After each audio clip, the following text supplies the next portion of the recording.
Today we're going to take a look at the second movement of Rachmaninov's Second Piano Concerto. Let's get right into it. The second movement of the concerto is nocturnal in character, top to bottom. From a structural point of view, it's an ABA form plus a long coda. Rachmaninov had a concept of the concerto as one cohesive piece. This is clear, for instance, from the 4 bars of the introduction, bridging from the C minor key we left at the end of the first movement to the E major key of the second movement. Now, in the third bar, we would expect an A flat. Rachmaninov respells it as a G sharp, the dominant of C sharp. Cleverly, he hints towards C sharp minor, the relative minor of E major, but the E major prevails seamlessly at the end of the 4 bars. The A section begins on number 5. Now, we would expect the first theme here, but no. The arpeggios of the piano serve as another introduction to the main theme coming on bar 9, played by the flute.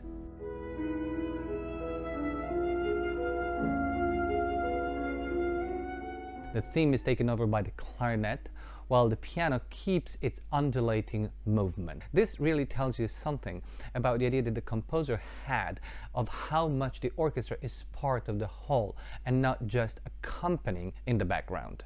As a conductor, this concept gives you the great responsibility of balancing out orchestra and soloist. In this section, for example, the soloist is not a virtuoso, but a thread in the orchestral fabric, as much as a harp would be, for example. And as a conductor, you're leading the phrase here. Now, the parts are reversed on bar 24. It's time to give the lead to the soloist. The piano states the theme on the arpeggios of the clarinets with the pizzicato of the first violins. This second part changes on bar 37, where Rachmaninov starts modulating towards the dominant key, B major. And while the piano continues with its arpeggios again, the first violins now state the theme in the dominant key.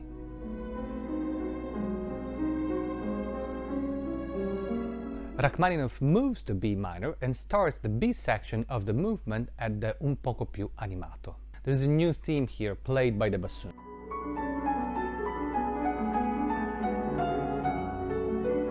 But in spite of it, this section is a rhapsodic elaboration of the main theme, a development if you wish. This B section is built on 3 different parts. The first part, in turn, can be split into 3 blocks. In the first one, the piano plays out the main theme while the bassoon adds a counter theme. The second block starts at bar 55 and it is a transition.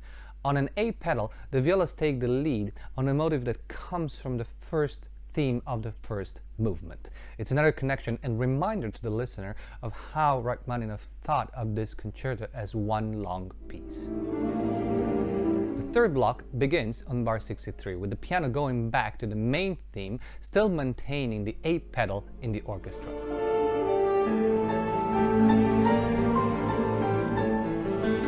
Look at bar 66. It seems like we're moving to D minor. However, in bar 69, the dominant 7th harmony, with the clarinet playing the main theme, leads to an A minor, which comes at measure 71. At this point, the second part of the B section begins. This second part can also be split into 3 different blocks. The first block sees the main theme and the development theme played by the first violins and violas. The second block presents another pedal, this time on G, starting at bar 79. The motive from the first movement returns in a dialogue between clarinets, horns, first violins, and cellos. The third block begins on bar 87 with the a tempo marking. The orchestra goes back to the G pedal, while the piano reinstates the main theme. Finally, the third part of this section begins at the più animato with the cadenza of the piano.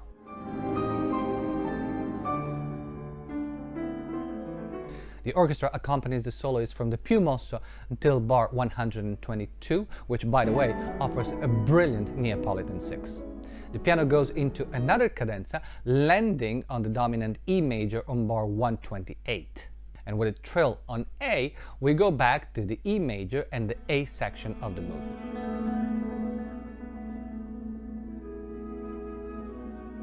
The final coda, starting on bar 149, is centered on the E major key. It's a sublime passage. Look at its construction. The wavy movement of the quintuplets in the soloist's left hand offer a carpet to the gentle chords of the right hand. Flutes and clarinets enrich the color with staccato chords, and the violins play the melody.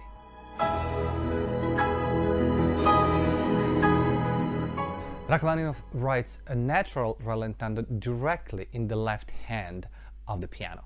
The quintuplets become quadruplets and then turn into 8 notes, and the movement simply dies away. Thank you for watching. Don't forget to subscribe to my YouTube channel by clicking on the subscribe button right below this video and ring the bell so that you will be notified every time a new video comes out. Let me know in the comments what you think about this video, if you have any suggestions for future ones, and I look forward to seeing you in the next episode of this series. In the meanwhile, please continue to enjoy music and be well.